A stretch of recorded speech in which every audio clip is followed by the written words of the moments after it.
It's the beginning of a new era of one-up competition, and with a new car, new faces, and new places, it can only mean one thing, that 2026 is here at last. And it all starts here, in the parklands of Melbourne, Australia, with this, the second annual running of One-Up's Global Thunder.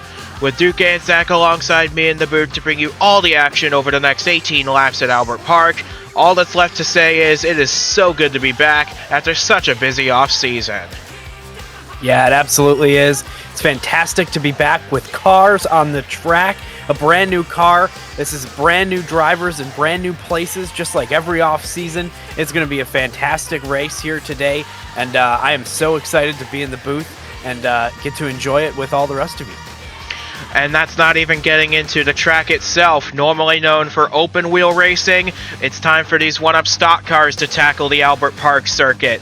With 14 corners these guys will have to navigate, lots of passing opportunities, but lots of opportunities to get it wrong as well, and that's something you don't want to have happen early on and damage your perfectly good race car. You're right, and typically here at this track, like you said, open wheel cars, small, nimble, fast, quick steering boxes. I mean, what we have today, big, heavy stock cars. It is going to be a challenge to navigate these tight corners around this track. We've got some long straightaways, some heavy braking zones. It makes for all the ingredients to have a fantastic event here at Albert Park. It is going to be awesome to watch. And with that being said, without any further hesitation, we can now bring you the starting lineup for the 18 laps of racing here at Albert Park, set by a random draw earlier in the week. And it's an all-Revolution Racing front row. Christian Vargas drew to pole position, and he has Zayden Davidson alongside him, his teammate, looking to dazzle his home crowd with a win here today. Jeffrey Finguy lines up in third spot, Echo Evans-Ross fourth, a strong draw for the 39 team, with Julio Caesar completing the top five. Some other names to keep our eye on in this race: Jake McMillan returning to full-time superstar action after a year in the Nitro cars. He lines up eighth. Cale Tescar Jr. making his first start in the Revolution Racing 51, starts ninth. Devin Fair, likewise making his first start with JHM Racing after spending nearly his entire career at Revolution Racing, lining up in 13th. And Zachary Fitzwater getting ready to kick off his final season of one-up competition. He lines up 10th on the grid. With so many good stories to keep our eye on today, what's sticking out for you in your eyes? You know, I think that I'm excited to see Jake McMillan back in the Superstar Series full time. I mean, it's going to be awesome to watch, especially today. We know how fast he is on road courses. I think starting in 8th place, it'll be a lot of fun to see that 42 car move up through the field today. But we'll see. I mean, Christian Vargas starting P1 is going to be tough to beat as well. So I think that this is going to be a lot of fun to watch, see if people move up through the field, people fall back through the field. It's going to be a fascinating race here today. I don't think anybody really knows all of what to expect, but it is going to be fun. That is the one thing we can confirm right now, that this will be a fantastic race. So with that being said, with 18 laps on the cards today, we are all set to bring you 2026 racing action, and it all starts right now. It's the One-Up Global Thunder event from Albert Park, and with the green flag set to get us underway in just a short while. Stay tuned for that. This is going to be a hot one to start off the year. A brand new season, brand new cars, brand new drivers. It all starts at Albert Park, a brand new venue. Vargas and Davidson on the front row, getting ready to take us to the green flag, which is now out and in the air. 2026 One-Up Racing is underway with Global Thunder. Vargas leads the charge off down in the turn one. Henry Thomas further back pulls out to try and get a move made or into the corner.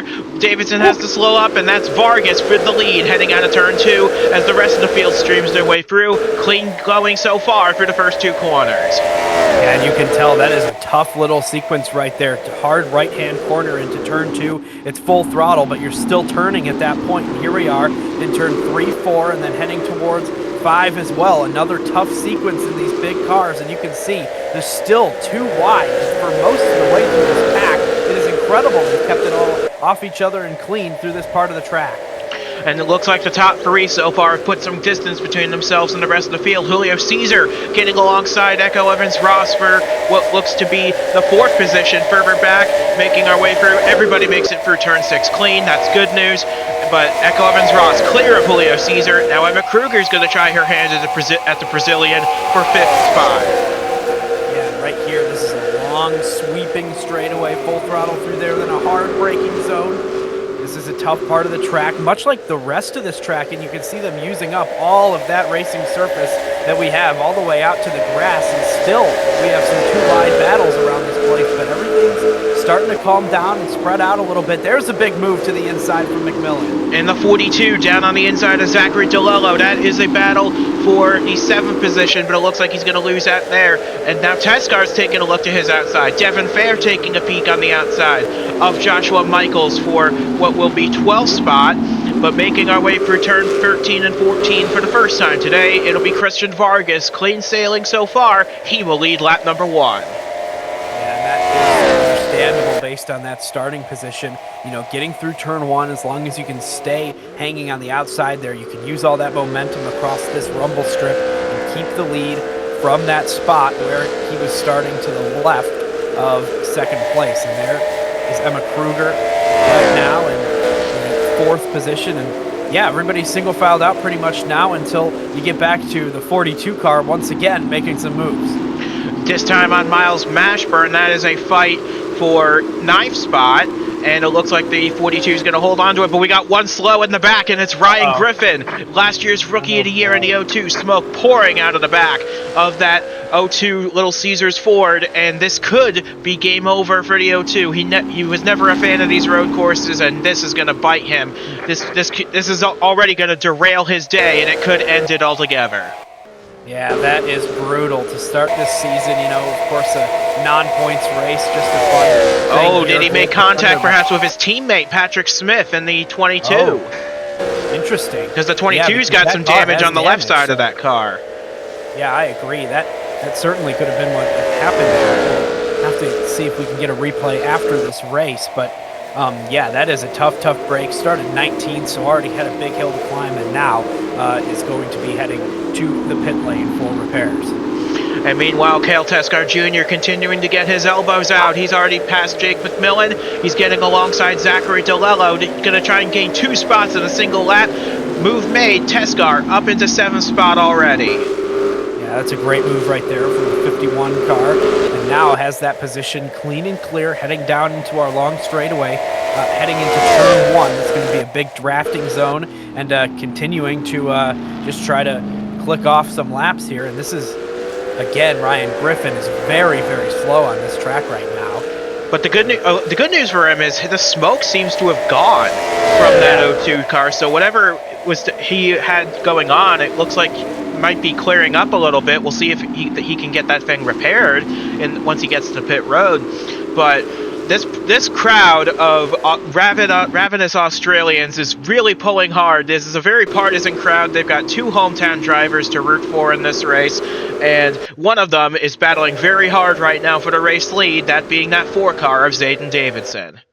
Yeah, Davidson still in the 2nd position, but not losing touch with the lead right now, sitting there just nice and calm, not really under fire from 3rd place either. So it's just going to be, you know, find your footing here on the track, try to keep good lap times up, try to make sure that you can just set consistently every single time, try to gain a little bit of time each lap on the leader Vargas, and we'll see what happens. But now, you know, you can see the 3rd place car, 92, sneaking out into some clean air there into the corner. We'll see if Davidson is able to hold on to that spot for a lot longer, but it looks like they might be closing in on our leader. I'm not sure. And speaking of closing in on our leaders, we got the entire rest of the top 10 starting to close in. Julio Caesar running in 6th spot. Emma Kruger dispatched him behind Echo Evans Ross now. The 2 Gamebreaker teammates, McMillan, has dropped back a little bit. He started 8th. He's down to the 9th spot now, trying to fend off Miles Mashburn for 10th. And Zachary Fitzwater starting his final season of one-up competition in the best way possible in front of his home crowd. This is a great run for him, and he started 10th. He's running in 11th, but that's still a really good day for this 59 team, pulling way above their weight here, as it looks as though Ryan Griffin's made it back out onto the racetrack. He's almost a lap down, but he did get back out there. Great. Well, this has turned into some sort of a little bit of a test session here for the O2 crew to see if they can get a little bit of speed out of that damaged race car, possibly set a fast lap here in Australia before the day is all done. But meanwhile, Vargas has led all 3 laps so far, and he's headed his teammate the entire way, Zayden Davidson. Flashback to last year's race of Global Thunder at Suzuka, when Patrick Smith led every lap of that race en route to victory. Could Vargas be looking to turn the trick here as well? Looking a little further back through the field, seeing where your favorite driver is running in just after only 3 laps have been completed here at Albert Park. But once again, the top 3 look to be distancing themselves from 4th place, Echo Evans-Ross. Yeah, and this is I was noticing, so last time by at the line, Davidson was not closer to our leader, had actually lost about a 10th, but now I'm watching this 4-car, and it really does look like that they are closing in together, and I think that 54 might be losing a little bit of time to both 2nd and 3rd place right now. We'll see what it says as they cross the line when our leaderboard updates, but I think for now, just the visual test, it looks like this battle for the lead is closing in. Yeah, these are some very evenly matched drivers as well. Christian Vargas, a 2-time champion of the series. Jeffrey Fingai, a past champion as well. Zayden Davidson, of course, with only a couple wins to his credit. But he's still doing a pretty good job hanging in there, and he wants to prove that he belongs at Revolution Racing still. This is a big year for the 4 team. If he can get his season off to a good start with a solid run here at Albert Park in front of his home crowd, that'll turn some heads for sure. Definitely, and that time he gained just a little bit on the leader at the line, but I think throughout the rest of the lap, as we see the 70 car go a little bit wide, throughout the rest of the lap, the more technical sections of this track, that is where Zayden Davidson is really making up the most time on our leader. So we'll just have to watch throughout the rest of this race. We got a lot of laps left, a lot of turning still to go, a lot of shifting, and a lot of throttle and off-throttle time. So it's all up in the air right now to see who is able to really maximize the rest of this race and secure the victory. And we've got the 2 game breaker cars in 4th and 5th running line astern with each other. I think this 39 is starting to become a bit of a cork in the bottle here, because the top 3 have pulled away by quite a decent margin over this 39 of Evans-Ross. You see Fingai peeking out for a little clean air. But I wonder if Emma Kruger, Julio Cesar, especially Cale Teskar Jr., if these 3 can get past the 39 at some point today, wonder what they could have for the top 3. I agree. We saw Teskar early in this race making a bunch of moves, making some passes, and I think that 51 car has a bit more speed than the position is showing right now. I agree with the cork in the bottle situation. The 39 is kind of in the way at this moment, so we'll see how that all plays out. Who is able to make the first move and kind of start the train of passing back there to see if they can catch up to these top 3. And the 4 car, once again, just slowly, lap after lap, a couple hundredths here, a couple hundredths there, closing in on the leader each and every lap. The 4 car getting ever so slightly closer. Yeah, and that's all you really need is the opportunity to get a little bit closer, try and make a lunge perhaps into turn 11. That could be a big opportunity later on in this race. But right now, Cale Teskar Jr. has got to be feeling a little boxed in at the moment. This is a great opportunity for him. His first race in this iconic 51 car for Revolution Racing, a car that's won so many championships and so many races. But right now, he's got a bit of work to do to try and get past Julio Cesar. He's practically pushing the 00 through these corners. Yeah, Cesar is a bit in the way for the 51 car right now. There's been a couple corners where Teskar got right there to his bumper and almost made contact, and look at that, a bit of a block down the straightaway. This is a bump draft down our long curving straightaway on throttle area, and we'll see what happens here down into the corner. Teskar goes low, blocked by the 00, and still not able to make the pass. Man, a great defensive job by Julio Cesar so far, but will it last? I'm not sure. Well, now Tescar's taking a look down to the inside. Mashburn's taking a look on McMillan for 9th spot, but Tescar's got to take a tighter line through turn 11. That's going to give Cesar the opportunity to defend, and sure enough, he has. So the Brazilian driver, Cesar, holding on to 6th spot, and a little further back, we have another battle for position between Joshua Michaels and the new 21 car of Devin Fair for 12th place. And Teskar down there trying to make that move on Cesar, the 00. went a little bit too hot into the corner, and I thought maybe it would stick down there, maybe it would grip up on the inside lane and turn out of the corner, and it just did not stick the whole time. And he slid up and just barely avoided making contact with the 00. It was a really good attempt, but just not enough room to make that move work. Man, the 51 was so much faster than the 00 for a while, but now he got those tires all hot and slimy, so we'll see if he's able to make another charge at it maybe in a couple laps.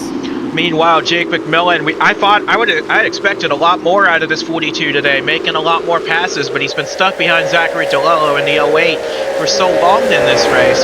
I have a feeling that he's in a similar situation to the 51 of Teskar. If he can get past a few cars and get a little clean air on the nose of that Honda, he's going to make some big headway as well. I totally agree. McMillan, same thing. He started making moves early in this race. We saw a big pass on the 72 car from him very early, I think on lap 1. Yep. And now he's just stuck there, kind of behind. And that's kind of what happens here in road courses. You just kind of, there's not a ton of room, especially here. I mean, we got some passing zones, we got some heavy braking zones, but boy, it is just a... Whoa, Caesar off the track. Caesar into the grass off of turn 11. That's going to give Teskar a big opportunity to sail on past the 00. And before they even get to the braking zone, he is passed and up into 6th place. Boy, big relief for Cale Teskar Jr. after that. And now the 00 with those dirty tires is going to continue to struggle through the corners and exiting corners, especially going a bit wide. And that was a big moment that we had in this race now.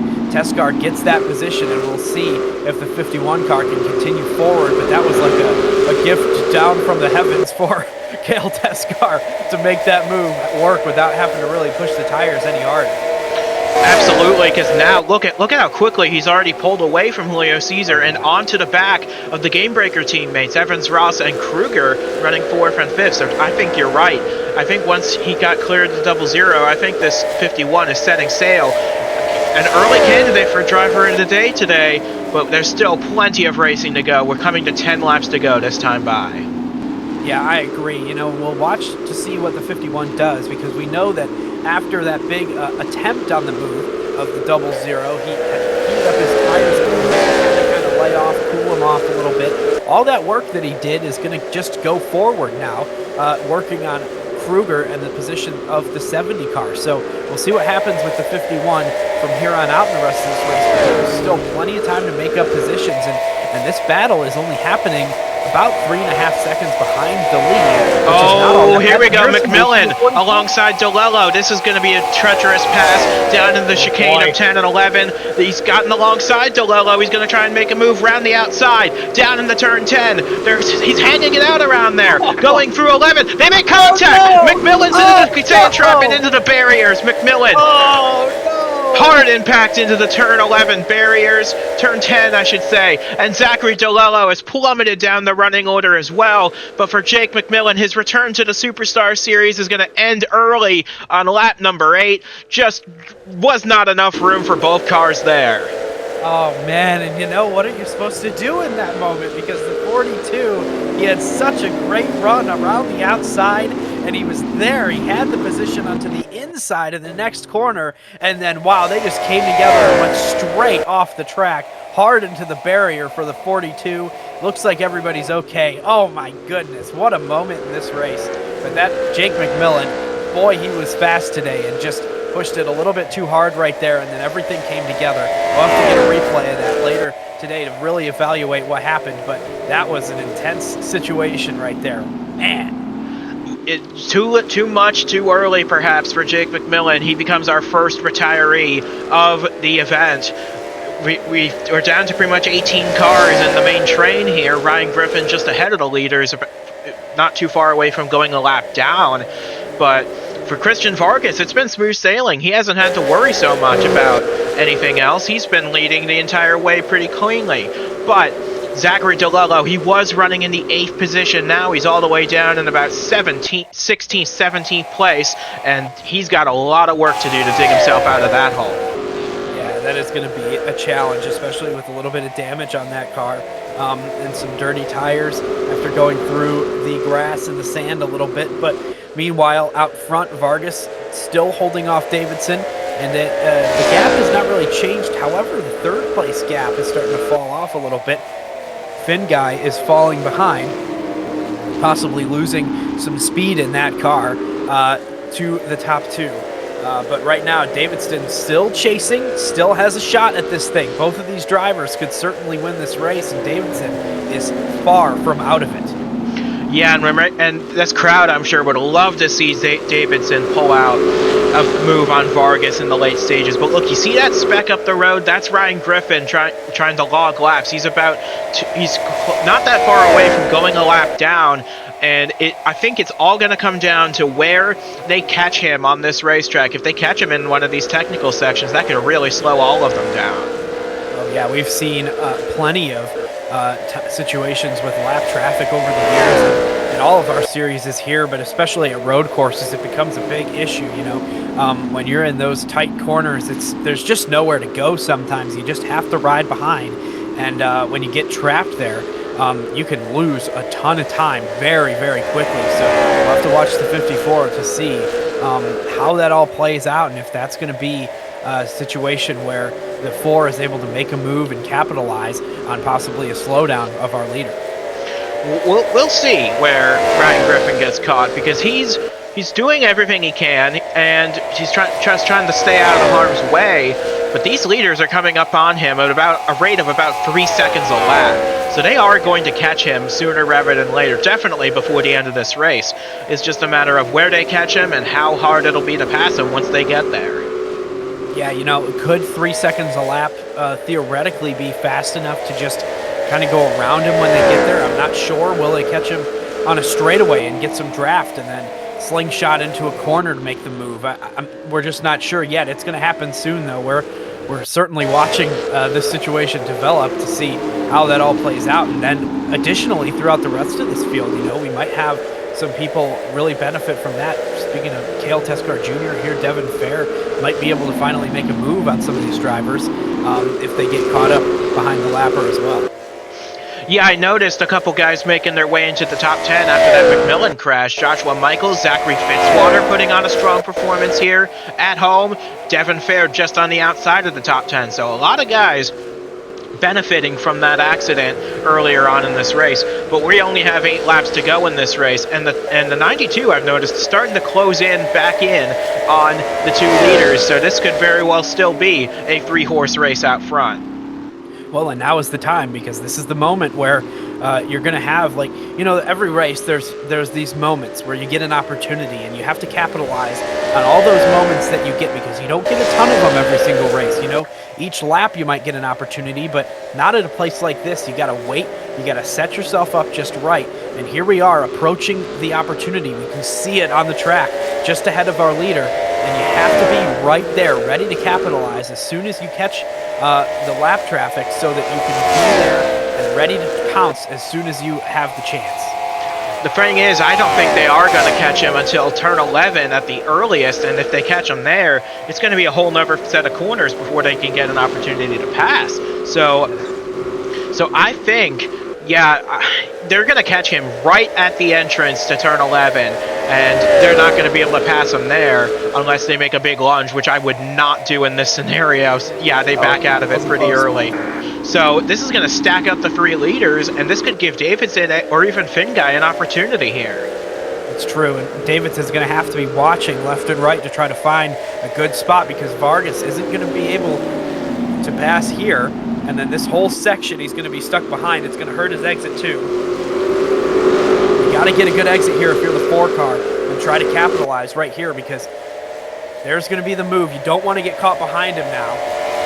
But I don't think there's going to be much of a choice, because Vargas is clear, because they're already at turn 1, and Davidson's got to take the tighter line. Oh, this is not going to help the 4 car in any way, shape, or form. He's got to wait till turn 3 to try and find a way past Ryan Griffin. Yeah, now he's really trapped, so now he's going to be under challenge for that 3rd spot, with Finn Guy just behind. Oh boy, this is a disaster now. Still not able to get by Griffin. No, and they've got it, but now the O2 has to take a tighter line. Now Davidson's clear. He has to take to the parking lot out there to try and make that and complete that pass. But now Finguy's getting held up behind his teammate. This could allow Davidson to get some breathing room for second behind, but now he's got a lot of ground to make up to try and catch for the race lead. Oh, that was almost a wreck between the two teammates there. It was. It really was. This is just not a ton of room, and you can see how difficult it is for everybody to pass, even a car that is damaged and significantly slower than everybody else. It's just showing how difficult it is to make passes. And look at that big line of cars stuck behind. Somebody's got to make a move. I would expect Cale Teskar Jr. to maybe make some sort of move here to try to gain some positions with all that situation going on. We'll see how it all plays out over the next lap or so. But yeah, these three leaders are really spread out at this point.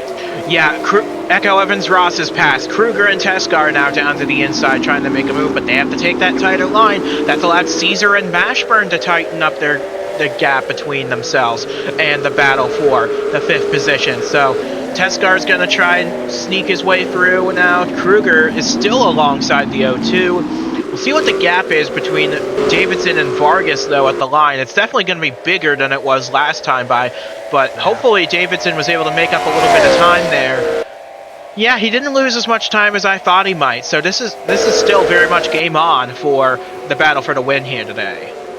You're right, and that was after all, it really ended up being kind of almost as if the lap car situation had never happened, based on the timings of it all. But in that moment, the 4 car had gotten as close as 3.5 tenths behind, and that was the closest we've seen this battle for the lead since the beginning of the race. So we know that the 4 car has speed. We know that he has a chance to get up there. He's just going to have to really put a good sequence of laps together to try to gain all that time back. Still about 7 Mashburn almost hooks Ryan Griffin out of turn 5. He's getting a little fed up behind this lap car, because he's watching Julio Caesar dash off into the distance, and he sees Fitzwater and Michaels and Devin Fair all queuing up behind him. This lap car is proving to be quite an obstacle for everybody today.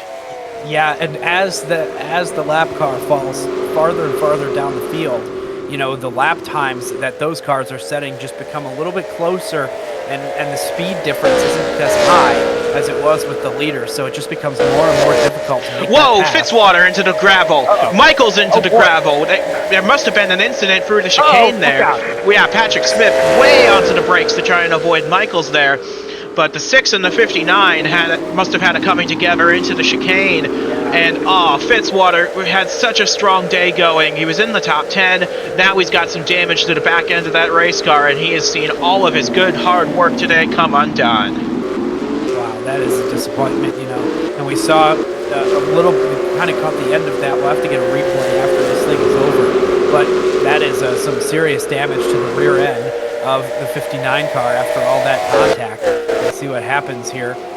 There's Devin Fair making a move now on Mashburn after getting through Ryan Griffin, the lapper. Or almost through.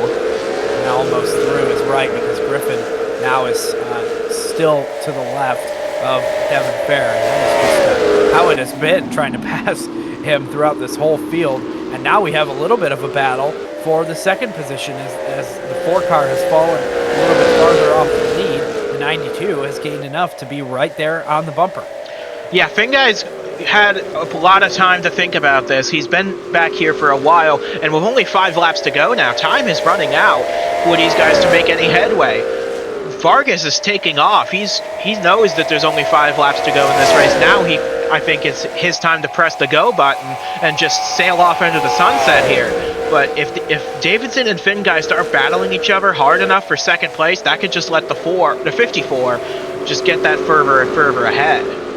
Yep, definitely, because if they spend a lot of time battling, you're totally right. It's just going to let Vargas fly away with this thing. And you saw Davidson defend out of turn 10 there.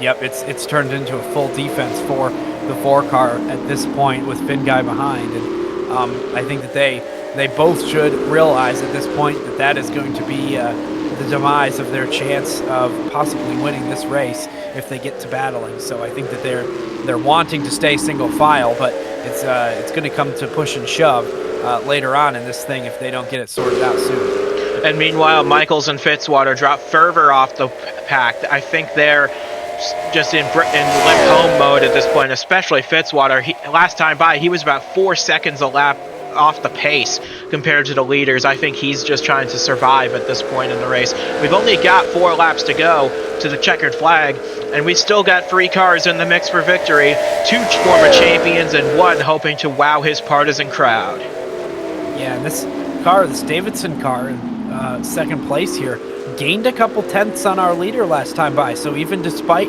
the defensive moves that were having to take place for defense of the second position, he's gaining time on our leader all the same. So this is going to be interesting to see the rest of this race. I mean, the gap has stayed kind of within this half second to a little bit more than a half second range.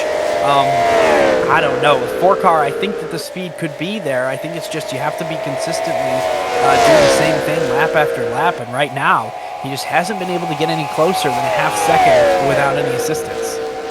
Yeah, I think this is where Vargas has been shining on this track through the back half of the course. From turn 6 all the way through turn 10. I think that's where Vargas is at his best. I'd argue even down to turn 11. That's where Vargas has been at his best part of this track. Where Davidson's better, I think, is right here into the braking zones of turn 11, turn 1, turn 3. He's best on the brakes, but the problem he's got is that the start-finish line is quite a ways away from turn 14 and turn 1. So he's got to make a big charge. He's got to improve himself on these straights if he's going to have any hope as we come now to 3 laps to go. Yeah, I totally agree that the 4-car is better on the brakes, better through the slow corners. But yeah, it's just not quite enough so far. Now, is it going to be enough to gain more time? It has gained him about another 100th on the 54, so not a large gain, but critically not a loss of time on that lap either. So we're going to continue with this thing. About a half second back is second place right now. A full second back is third place, and it's going to be fascinating to see if the 4 can get it done. We had a big moment into turn 1 just there. Yeah, a bunch of cars stacked up behind Ryan Griffin, who's still trying his best to get out of the way. But there's just not a lot of space to get out of the way here without picking up a bunch of crap on your tires, and it really doesn't help when you get all that stuff on there, because it takes a few laps to scrub it off again. Yeah, and you know, you gotta, what ends up happening is you get all that stuff on your tires, dirt, debris, dust, spent rubber, all that sticks right to the hot rubber of your tire, and then you have to scrub it off, and you just have to go through the corners normally. You lose all that grip, and then you end up sliding more, and heat up your tires more, and it just takes a while to get all of that back to where it was. You know, like you said, a couple laps. It really takes longer than you'd expect it to, but here we are with the leaders. That's why it's so critical to just not make any mistakes, especially on a track like this. So tight, so technical, and you need every little bit of time that you can get all the way around this place. Further back, I saw Cale Teskar Jr. try and make a move on Emma Kruger for 5th spot, but she expertly blocked going into turn 11. That allows the 70 to stay in the top 5 for the moment, but we're coming to 2 laps to go, and I have a feeling it's going to come down to these 3 cars, because they're 3 seconds clear of Echo, Evans, Ross, and 4. You never know, though. We've seen crazy things happen in the closing stages in other races at Albert Park. Could we see the same thing here today? Yeah, we certainly have, and it's a loss of time on that lap. Only 0.04 of a second were lost by Davidson in the second position. So we'll see how it works out in the last couple here. But yeah, I'm not sure right now. It's going to have to come down to something big. And meanwhile, the last few cars are making their way past Ryan Griffin. I think Patrick Smith's the only one left. And Zachary Fitzwater is just in dire straits at the moment. 4 seconds a lap slower than the leaders. He's just got to hang in there. He's already 27 seconds off the lead.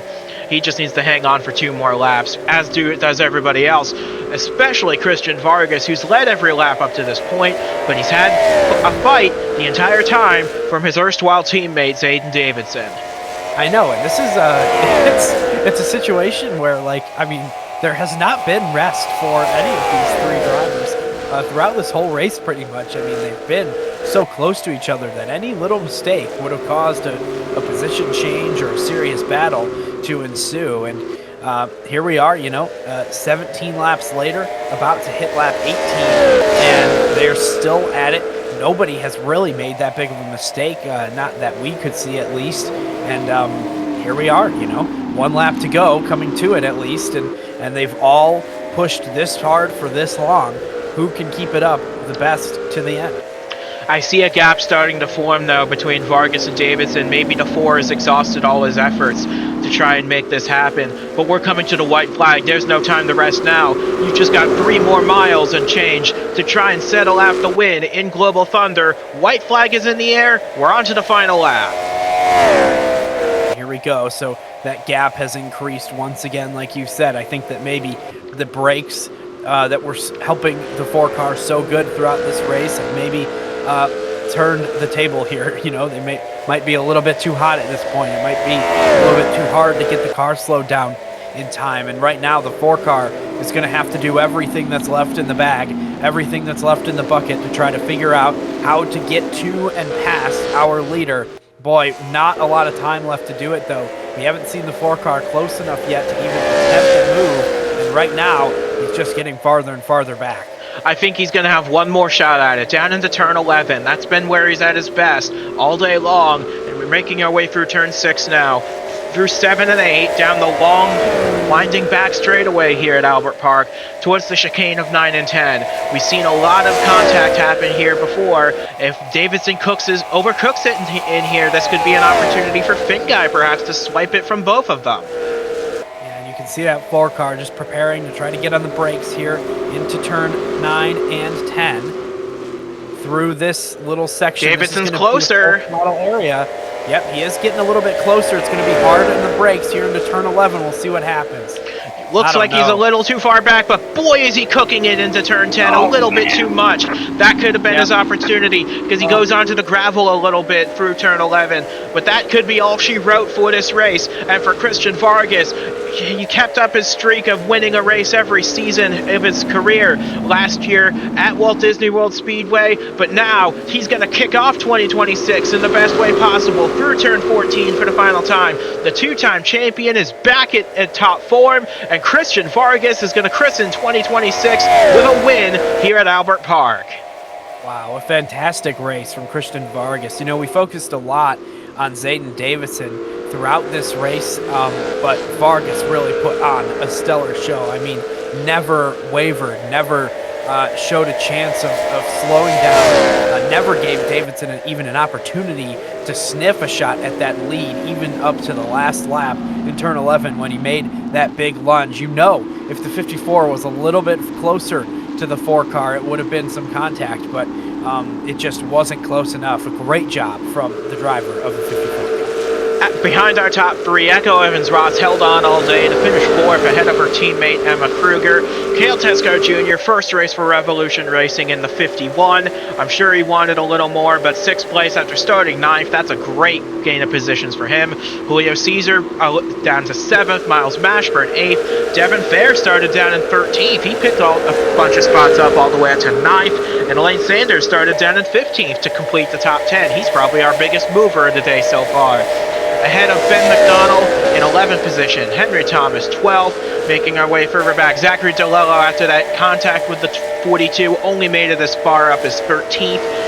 Back further, Sam Denoto started last in this race. He's going to have to settle for 14th on the road. Stephen Gale 15th, Michaels 16th. Patrick Smith will not defend his Global Thunder win from last year in 17th. And Zachary Fitzwater, a heartbreak for him in front of his hometown crowd. 36.5 seconds off the lead group in 18th position at the end. But we still got some stuff to unpack here at Albert Park. We still got a few wrecks to sort out, and we'll get you replays of all of that here in just a short while here. So we're starting off with Ryan Griffin's issues on lap 2 of this race. Patrick Smith's a little ways behind him. Denoto, I think, runs a little wide and just squeezes him out of the racing line, and he just clips that tire pack, and that's what did him in, was just clipping the edge of that tire barrier. Patrick Smith had nothing to do with that. That was Sam Denoto getting all out of shape into turn 1. Yeah, that was a really tough situation there for the 0-2 because he just kind of ran out of room, and he let off the throttle plenty, but just ran out of room on the edge of the track right there, hit the tire barrier, and that's all she wrote for the 0-2. Tough break, but at least he managed to finish this race, albeit a lap down. So here's the battle between McMillan and DeLello. We're going to go here to our aerial view in just a moment here. There it is. And McMillan, he just wanted to hang it out to the outside. Oh, and DeLello he thought McMillan had already cleared him. He tried to take the racing line again. McMillan was not quite clear. Yeah, that was DeLello just, you're right. I mean, cut down low in the middle of the corner there and just kind of hooked him through the corner and then sent him straight off the track into the wall. That's a tough situation for McMillan, who had the pass made at that point, but just ended up on the wrong side of the stick. One more look at this one through our trackside camera now. And yeah, McMillan, he tried to hang it out, and then DeLello, he thought that the 42 had already completed the pass, but there was still some more passing to do. DeLello lost all of his momentum, and McMillan lost this race altogether. Yeah, I guess that was it was just a situation where DeLello was going maybe for a crossover there, which is why he cut down so low so fast, and then hooked the 42 straight up into the wall. So we're looking now at Zachary Fitzwater. See what happened to him. He was being held up with Mashburn behind Ryan Griffin, and here comes Joshua Michaels with a huge head of momentum. He tries to pull out down to the inside. He clips he clips the 59 going into the corner, and they both tag the barrier and sends them both into the gravel trap. That's where Fitzwater got all his damage from right there. Yeah, that is a tough break. They were both so held up, I don't think that Michaels knew how slow they were truly going, and that's just how it ends up here at Australia. I mean, it's a tough break situation, but tough to be stuck behind the lap car going so slow as well. Absolutely, but I will say this was a much more action-packed Global Thunder event than we had last year, so I'd say that's still a success in my book. And what a great start to the 2026 season, a deserving winner in Christian Vargas, and this is just the start of it. We'll be back next week stateside once again for the Superstar Shootout in Daytona Beach, Florida. That is going to be an awesome race. It always is every year.